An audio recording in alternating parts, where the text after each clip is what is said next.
There are moments in life when the weight of the world feels too heavy to bear. When the phone call you dreaded finally comes. When the person you trusted walks away. When your dreams shatter right before your eyes. In those moments are when your heart aches. When your knees hit the floor or one question rises louder than the pain. What now? Emotional hook from the start. There is a sacred moment in every speech where you either capture the heart of the listener or lose them forever. It happens in the very beginning, often in the very first few sentences. When you speak about pain, loss, heartbreak, and raw human experience right at the start, you touch something ancient inside every person. You awaken the memory of their own battles, their own heartbreaks, and in doing so, you make them feel seen and understood. An emotional hook is not manipulation, it is connection. It is the bridge that invites a listener to walk into the deeper message you have prepared for them. The emotional hook begins by acknowledging universal suffering. There is not a soul who has not, at some point, faced nights that felt endless, heartbreak that felt unbearable, or dreams that collapsed despite their best efforts. When you say, there are moments when the weight of the world feels too heavy to bear, you are not delivering a cliché, you are opening a door to shared human experience. You are saying, I see your burden, I know it exists, and I honor it. In that instant, trust begins. It's a silent agreement between speaker and listener. I am not above you, I am beside you, I have suffered. 2. In a world that often teaches people to hide their pain, to armor themselves against vulnerability, this kind of acknowledgement is rarer and therefore precious. It lowers defenses. It opens hearts. It makes people stay, not because they are entertained, but because they feel a deeper healing is possible. Starting with heartbreak, with loss, and with soul-deep struggle makes the listener feel less alone. Isolation is often the deepest wound in suffering. Pain feels heavier when we believe we are carrying it alone. But when someone else speaks it aloud, when someone else gives it words, it becomes lighter. It becomes shared. It becomes survivable. The words must be crafted with a fierce kind of gentleness. They cannot be sterile. They must carry the weight of authenticity. Words like,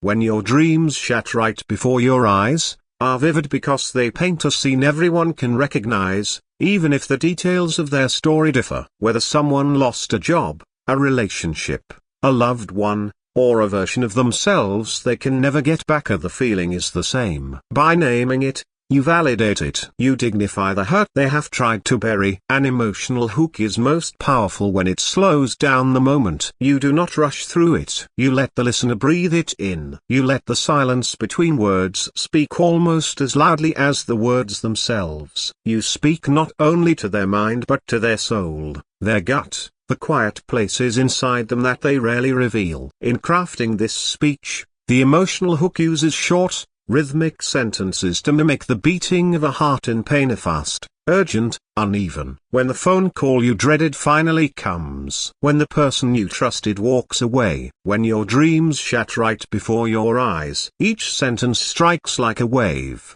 and before the listener can fully recover from one, another arrives. This rhythm pulls them deeper into the experience. It mirrors how real grief feels, a wave after wave after wave. Emotionally charged openings also demand courage from the speaker. You are not offering quick fixes. You are not offering shallow comfort. You are offering solidarity. That requires being willing to stand naked in front of the audience. Emotionally speaking, it requires you to speak from your scars, not from a polished script. Even if the speech is written and rehearsed, it must be delivered with the rawness of real feeling. The beginning must also create a spark of hope, even if it is faint. You describe the darkness not to leave people there, but to prepare them for the light you are about to offer. You do not rush to solutions. You honor the ache first. You linger there long enough for people to know that the solutions you will later offer are not empty. They come from someone who knows what it feels like to be shattered. Every word of the emotional hook must be chosen with precision. There is no room for fluff. Fluff insults real suffering. Each phrase must feel earned,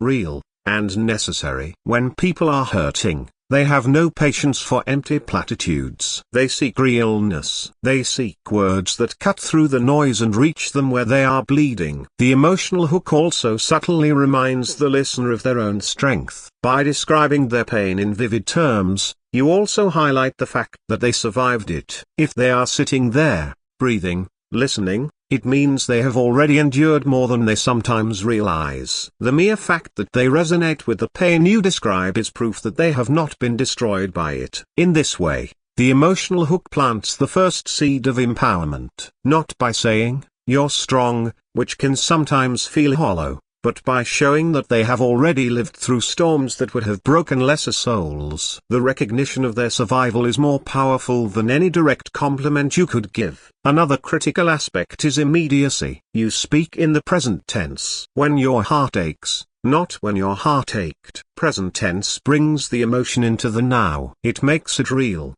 visceral, urgent. It doesn't allow the listener to detach and think, "Oh, that was the past." It places them in the moment, in the emotion, and makes them feel it fully. The emotional hook also uses imagery that is universal. Pain feels like a weight. Dreams shattering feels like broken glass. Knees hitting the floor in despair, that is an image as old as humanity itself. These images bypass the intellectual mind and speak directly to the emotional mind. They require no translation. They are immediately understood. The beauty of the emotional hook is that it prepares the listener for transformation. Pain opens people in a way that comfort never could. A heart that has been cracked open is more receptive, more ready to receive wisdom. The emotional hook is not just about sharing pain for the sake of drama. It is about opening a space within the listener where real change can take root.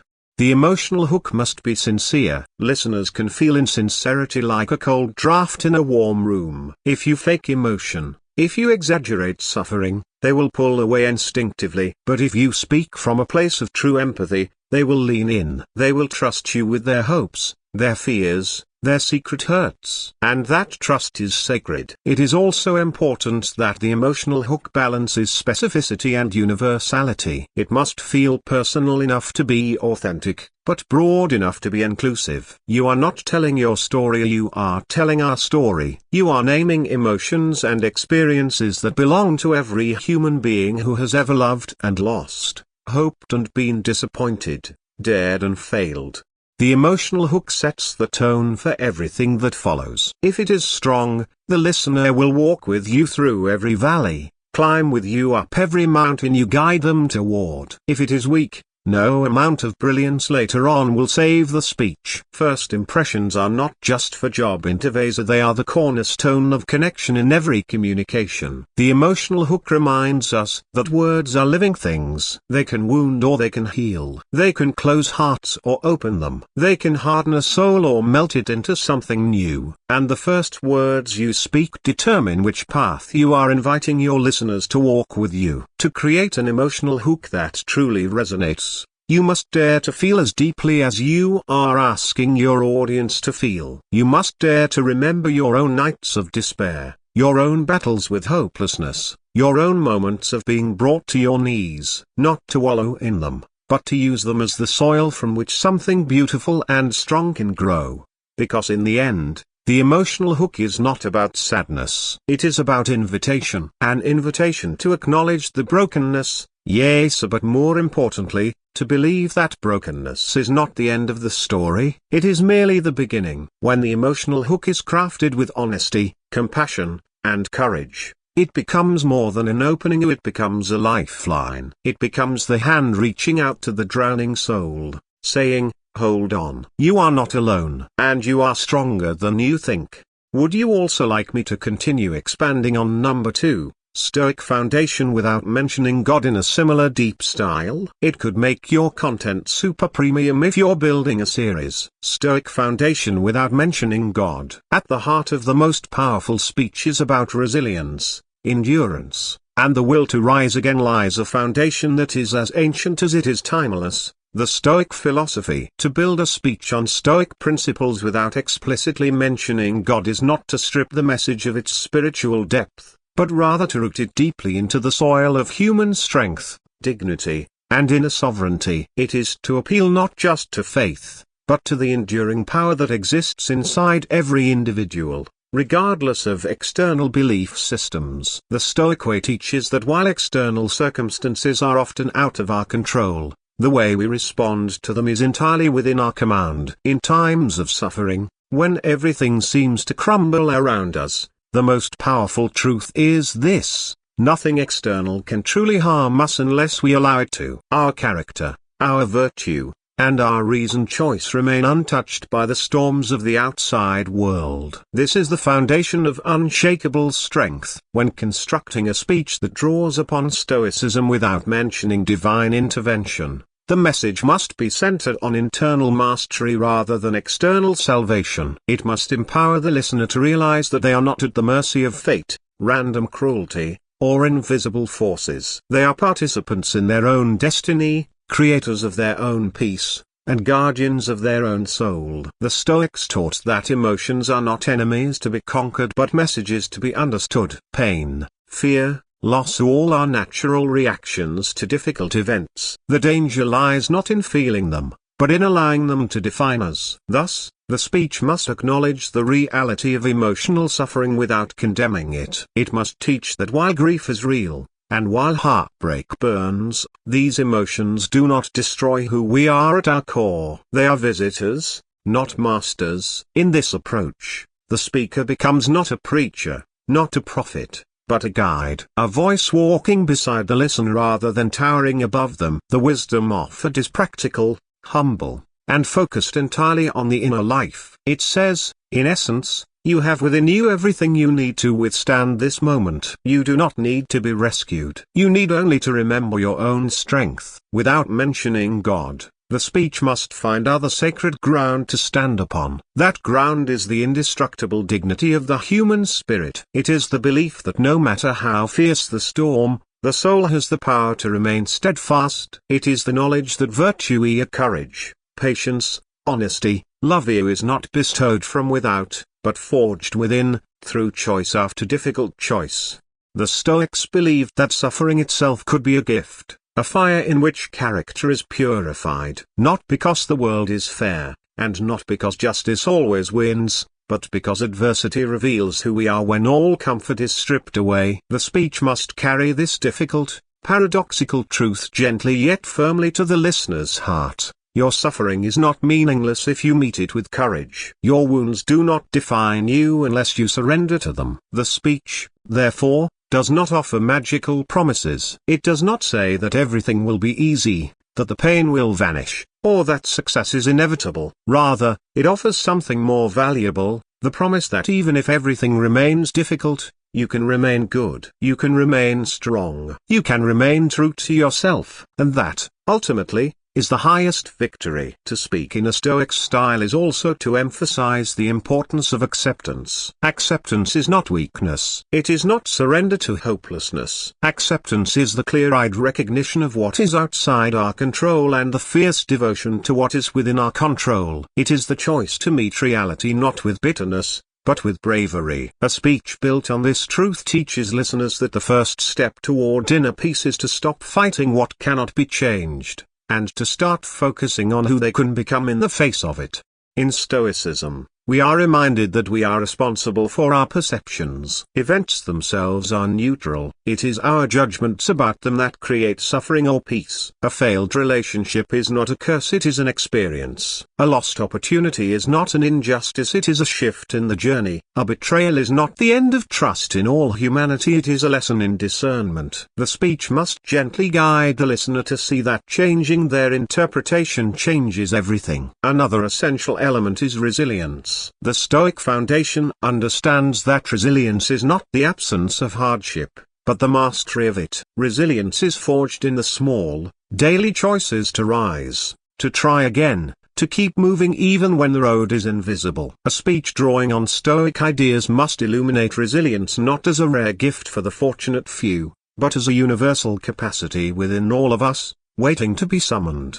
Moreover, such a speech must honor suffering without idolizing it. Suffering is real. It is harsh. It is unjust. But it is not the whole story. The speech must treat pain with respect, acknowledging its reality, but it must also refuse to let pain have the final word. Instead, it must elevate the virtues that grow in the soil of hardship: patience, wisdom, empathy, perseverance. In doing so, the speech transforms tragedy into testimony, and scars into signs of strength. When God is not mentioned, the speech must lean even harder into human connection. It must remind the listener that though we may feel alone in our struggles, we are united by them. Every person you pass on the street has faced battles you know nothing about. This shared vulnerability is not a weakness, it is a bond. The speaker must invite the audience to find strength not only within themselves but in the knowledge that they walk a path trod by countless others who have endured, survived, and even thrived. The Stoic foundation also demands personal accountability. No external force is responsible for our character. Blame, resentment, and victimhood are seductive, but they are prisons we build for ourselves. A Stoic speech lovingly but firmly reminds the listener that liberation comes when we take ownership of our attitudes, our reactions, and our choices. We may not control what happens to us, but we always control who we become because of it. This approach creates a sense of empowerment that is far deeper than motivational hype. It is not about shouting affirmations into the void. It is about quiet, steady, unshakable commitment to inner growth, even when no one is watching, even when no one else understands. It is about living a life of integrity because it is right, not because it is easy. The absence of God language does not mean an absence of reverence. There is profound reverence for the human spirit, for the capacity to choose virtue over vice, for the mysterious strength that arises precisely when we feel we have nothing left. In this way, the speech remains deeply spiritual without being tied to any particular doctrine. It honors the sacredness of life, the mystery of endurance, the miracle of unseen victories won in silence and darkness. Another key element is the concept of impermanence. The Stoics understood that all external things are wealth, health, status, even life itself are temporary. Clinging to them causes suffering. Letting them go with grace brings freedom. A speech built on this truth helps listeners loosen their desperate grip on circumstances they cannot control and instead cling to their values, their courage, and their peace. Finally, a Stoic foundation inspires a call to action, and not flashy, not loud, but deeply personal. It is a call to live nobly regardless of outcome, to act rightly not because reward is guaranteed, but because character demands it, to find meaning not in what happens, but in how we respond. The power of a Stoic speech, without mentioning God, lies in its universality. It transcends divisions of belief or non-belief. It speaks to the part of every human being that longs for meaning, dignity, and strength. It does not require faith in the unseen. It demands faith in the seen, in the invincible spirit that rises, again and again, no matter how often life knocks it down. In this way, the speech becomes not just words, but a map, a guide for weary souls walking through fire, showing them not a way around the pain, but a way through it. A way that leads not to escape, but to transformation. A way that proves that even when the world takes everything away, it can never take away the most important thing, the power to choose who you will become.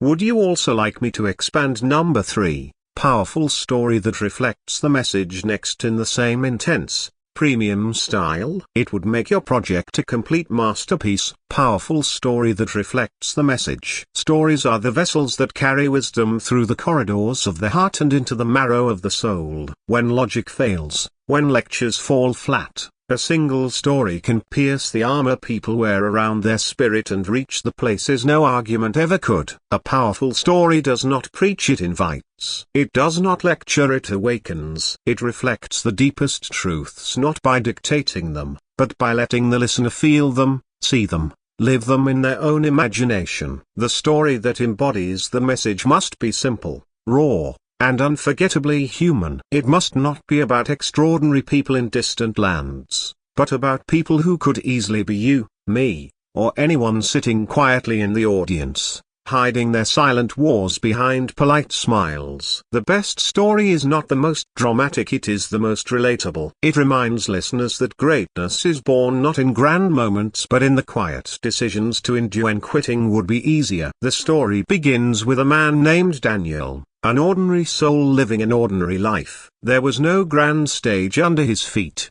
no cameras capturing his daily grind, no applause for his efforts. He lived simply, a small home, a modest job, a few close relationships that filled his life with meaning. Like so many others, Daniel built his sense of self on the fragile pillars of stability and routine. Then, as life so often does, the ground beneath Daniel cracked without warning. First, the company he had worked at for 15 years collapsed overnight, leaving him not only unemployed but discarded without so much as a thank you. A week later, the woman he had planned to marry called off their engagement, claiming she needed something more. And as if the universe sought to test the very limits of his endurance, Daniel's father, a pillar of strength and quiet encouragement in his life, he suffered a sudden, fatal heart attack. In a matter of days, the foundations of Daniel's world disintegrated into dust. Dreams, relationships, plans are gone, like sand slipping through desperate fingers. Friends offered the usual empty consolations. Some disappeared altogether, uncomfortable around the wreckage of another's life. Daniel found himself utterly alone, facing not just external loss but a far deeper crisis, the crumbling of the self he thought he knew. There were nights when Daniel sat on the cold floor of his empty apartment, his heart feeling like a stone too heavy to carry. He questioned everything. Had he been a fool to believe in loyalty, in love, in hard work? Was life nothing more than a series of senseless losses, a parade of cruel ironies? He battled the bitter voice that whispered, "Give up. What's the point?" But somewhere beneath the rubble of despair, a quieter voice stirred. It was not loud. It was not dramatic. It was a whisper as soft as a sigh, but it refused to be silenced. It said, simply, stand. Not because standing would erase the pain, not because standing would fix the broken dreams, but because standing, in itself, was an act of defiance against the darkness. Because to stand, even when there was no visible hope, was to claim sovereignty over his own soul. So Daniel stood. He began with small, almost invisible acts of resistance. He got up each morning, even when every cell in his body begged him to stay in bed. He cleaned his small apartment, not because anyone would see it, but because order in his surroundings created a tiny spark of order within. He walked each day, letting the rhythm of his feet on the pavement remind him that life moves forward, one step at a time. He did not pretend that he was not broken. He did not plaster fake smiles on his face. He carried his grief with him like a sacred stone, heavy and real, but he carried it with dignity. He allowed himself to weep when the weight grew too much. He allowed himself to curse the unfairness of life in the privacy of his own heart. But he did not let bitterness take root. He guarded his spirit from corrosion, understanding that though he could not control what had happened, he could control what kind of man he would become because of it. Over time, Daniel found small opportunities to rebuild. He took a part-time job at a local bookstore, not glamorous but honest work. He enrolled in evening classes at a community college, not to chase prestige, but to remind himself that growth was still possible. He reconnected with a childhood friend who had also known loss, and through shared vulnerability, they built a friendship more real and deep than any Daniel had ever known before. Through these small choices, Daniel began to craft a new life here, not one free of scars, but one made beautiful because of them. He understood now that strength was not the absence of pain but the refusal to be destroyed by it. He realized that love was not something to be possessed but something to be given freely, without expectation or guarantee. He learned that success was not measured by titles or trophies, but by the quiet triumph of refusing to let despair write the final chapter. Daniel's story is not remarkable because of some miraculous external change. He did not win the lottery. He did not become famous. His lost love did not come running back. His father did not rise from the grave. No.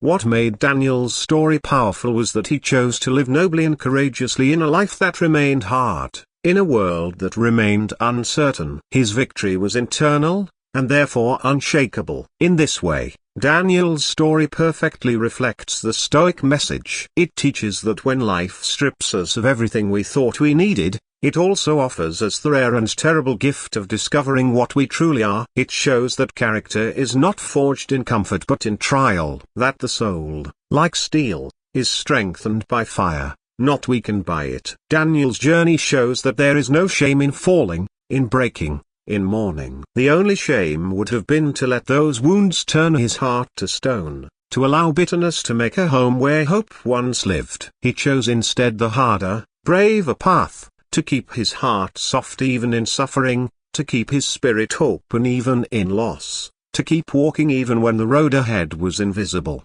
The story also reflects the profound truth that healing is not a linear journey. There were days when Daniel stumbled, when grief crashed over him anew, when he questioned everything all over again. But each time, he returned to that simple choice, to stand, to try again, to build, however slowly, a life that honored both his pain and his possibility. There is something infinitely powerful about a story where their hero wins not by conquering the world, but by conquering himself, by mastering his anger, his despair, his fear, by choosing, again and again, to act with integrity, compassion, and courage even when no one was watching, even when there was no guarantee of reward. Daniel's story teaches that resilience is not some magical quality granted to a chosen few. It is a decision made in the quietest, loneliest moments, when no one else can see, and when every fiber of your being wants to surrender. It is a decision that says, I will not let this break me. When woven into a speech, Daniel's story serves as a mirror. Listeners see themselves in his heartbreak, his confusion, his anger, and ultimately, in his rising. They recognize that their own tragedies, however different in detail, offer the same crossroads, to be consumed by grief, or to be carved into something stronger by it. The story bypasses defense mechanisms because it does not tell listeners what to do. It does not moralize. It simply shows what is possible. It says, without saying, here is someone who suffered as you have suffered, who broke as you have broken, and who chose, despite everything, to rise. In doing so, it plants seeds of hope in even the most barren hearts. It reminds people that strength does not always look like roaring victories. Sometimes it looks like whispering yes to life, even when life seems to have turned its back on you. Sometimes it looks like getting up when there is no one to cheer for you, no one to reward you, no promise that tomorrow will be easier. Sometimes it looks like being faithful to your highest self, even when every circumstance invites you to betray it. Daniel's story is a lighthouse for those lost in stormy seas. It does not pretend to still the waves. It does not promise safe harbors. But it shines a light that says, you are not alone. This storm is survivable. And on the other side, there is a life still worth living, still worth fighting for, still rich with beauty you cannot yet imagine. Would you also like me to help you stitch all 3 expanded points into a full master-level document if you're planning to create an ebook or a premium videos speech out of it? It would sound incredible combined. So when it all goes wrong, stand up. Even if you must stand with tears in your eyes, take the next small step forward. Even if your heart is trembling, hold fast to your inner compass, even when the road disappears. Because storms don't last forever. But the soul that faces them with honor and endurance, that soul becomes unstoppable. That soul becomes free.